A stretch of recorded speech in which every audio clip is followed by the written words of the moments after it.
Hi, welcome to today's video. My name is Paul. So this week, as you can see, I'm going to be trying some soft pastel landscape painting. Today, well, this video will be released as usual on Saturday. I think it's the 5th of November. But when I'm recording it, today is actually the 31st. So today is Halloween 2022. I think it was the beginning of January 2021 when I decided to get more into soft pastel painting. So it's been almost 2 years, give or take a few months. And in those 2 years, I would love to say that I have become an expert in using soft pastels and that I'm now highly experienced in using this medium. But as you'll see as this video goes on, that is not the case. I'm so very much a beginner and still trying to learn to use this medium. So this video, in a way, kind of follows on from last week, where I was talking maybe in a more sort of theoretical way about developing a style, and it takes time to learn a new medium and build up confidence and experience with that particular medium. Today is sort of a practical example of that, if you like, of the different mediums that I use, watercolor and charcoal and soft pastels and occasionally acrylic. Soft pastels and acrylic, I suppose, are the two that I'm least familiar with and least confident with. It's not that I don't enjoy using soft pastels. I really do. I love them. There's a sort of directness with using soft pastels. Obviously, there's no brushes involved. You don't have to mix them with water or oil or anything like that. You're just picking up a little stick of almost pure pigment and just applying it onto the paper. So you can make these wonderful expressive marks, and it is a very direct way of painting. But as I say, I just haven't been able to give the time that I need to really learn this new medium. And I guess there's a couple of reasons, maybe excuses.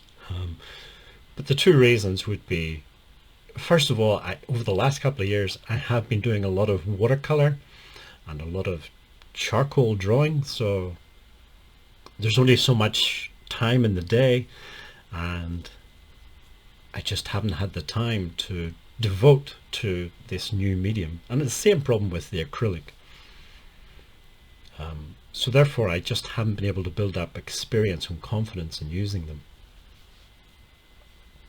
The other reason is also a practical reason, and it's to do with cost. Soft pastels are not the cheapest medium to use.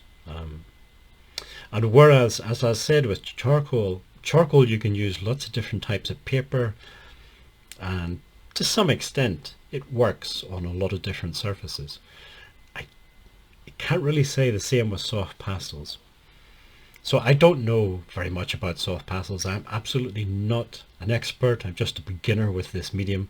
But one thing I have discovered is the paper that you use will have quite a significant input into the final results that you get.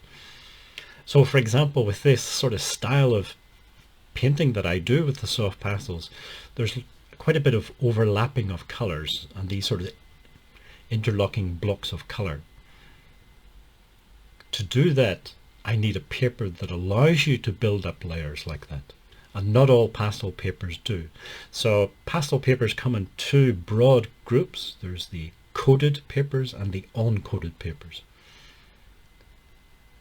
This paper that I'm using, I think it's by UArt, just the letter U, A-R-T.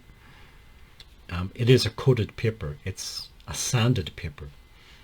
So whether or not it's actual sand or some other little crystalline substance, I'm not sure, but the little crystals on the surface of the paper create a sort of surface that has lots of indentations and spiky bits and all the rest of it. And that's very good at grabbing onto and holding onto the pastel dust, which basically means then that you can build up the layers, one layer of color on top of another color, which is the sort of effect that I want.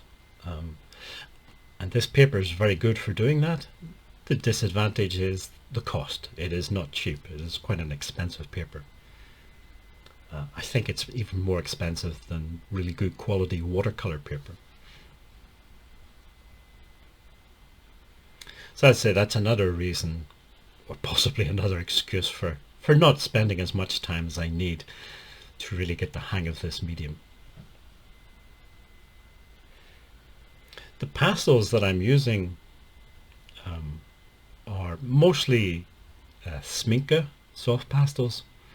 I really like the Sminka soft pastels. I've tried lots of different brands in the past, and Sminka, for me, by far my favorite. They have a soft texture. The color goes on really easily and rich colors, but also they're not cheap, but they're not too expensive as well. You can get some very, very expensive soft pastels.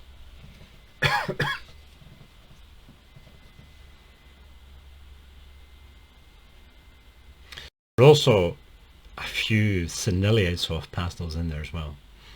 Sennelier produce really good colors in their soft pastels, but the quality of the pastel is sometimes a bit hit and miss. It's not as good quality as the Sminka pastels, I don't think. But that's, that's my personal opinion. I'm not linked to either Sminka or Sennelier or any other brand. I'm just my opinions. This is a scan of the final painting, or final attempt at a painting. It is very loose, which of course will put some people off straight away. But it's the sort of effect that I'm trying to go for. This, I guess, somewhat expressive or maybe impressionist style painting. I say impressionist style painting, it's not really impressionist painting. Impressionists were primarily interested in going out and painting outdoors and trying to capture the effect that light had as it fell on different surfaces, and how during the day the different angles of the sun would produce different effects and different colors. I'm not doing that. I'm making this up as I go along. There's no references. I'm not going outdoors. It's just imaginary. But it's impressionist in the style that it is loose, and it's little broken blobs of color, if you like. So, like I say, I really enjoy using the soft pastels. I enjoy doing this. Whether or not the final result is any good, I leave that up to other people to decide. But it was a fun experience. And hopefully I'll just keep, when I have the chance, when I have some paper, I'll just keep working on building up my experience with soft pastels. Well, if you made it this far in the video, thank you for watching. My voice is just about held up. I'm still trying to get over infection, but things are slowly improving. So anyway, if you made it this far, thank you for sticking with me. Thank you for listening, and hopefully see you in next week's video.